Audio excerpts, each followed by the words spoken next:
I've been at Elevation for 10 years now. I've grown up in this church. I did kids' church here. I started serving in youth. I love the opportunities that it's given me to play on band or run a life group. It's these sorts of opportunities that I've had that have shaped me who I am, basically. It was about 5 years ago. I was about 17 years old and I was with my life group and we were sitting up the back. I remember all of a sudden God just I felt like he just put on my heart, like, there's a brothel around the back of the church, and I was like, okay, that's a bit weird. And I sort of shook it off and I was like, okay, like that was a weird thought to think during the message.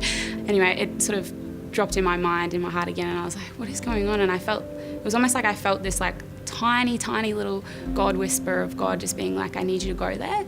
And I was like, I'm like 17 years old and it's like 9:30 at night, like that's such a weird thing to do. And anyway, before I knew it, I was up and my legs were walking to the car, and I remember sitting in the car and I was just like, had my keys, and I was like, okay, before I turn this car on, like, God, if this is from you and you want me to go to this place, like, you're gonna need to tell me where to go for starters, and can you keep me safe? Anyway, so I'm driving and have no idea where to go or even if I'd found it yet or not. And I remember driving down this one particular street out the back here, and I was going so slow. It was like 20 Ks, and I was driving, and I remember just like going past this one particular like spot, and it was almost like all of a sudden like all the oxygen in the car had just been like sucked straight out the top.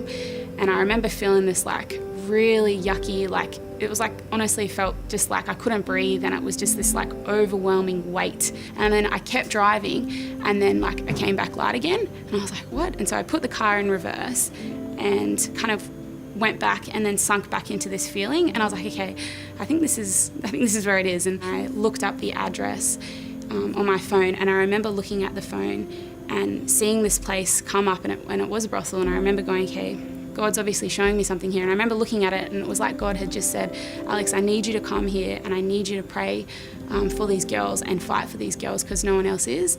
Every morning before work, I'd try and leave a little bit earlier, or on my way back, or even on my days off, like as much as I could, I would try and come to this place out the back of church and just pray for the girls.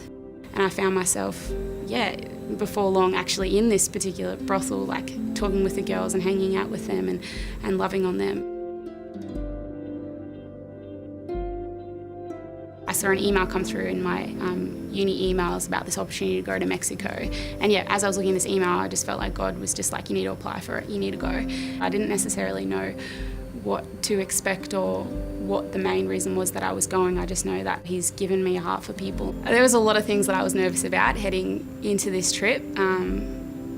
Just off the top of my head, one of the things was safety, because there's such a huge stigma attached to Mexico with all the drugs that are there and the gangs that are there, and I'd even been told to be careful about the police and the authorities over there because they're really corrupt. There's just so much heartbreak over there.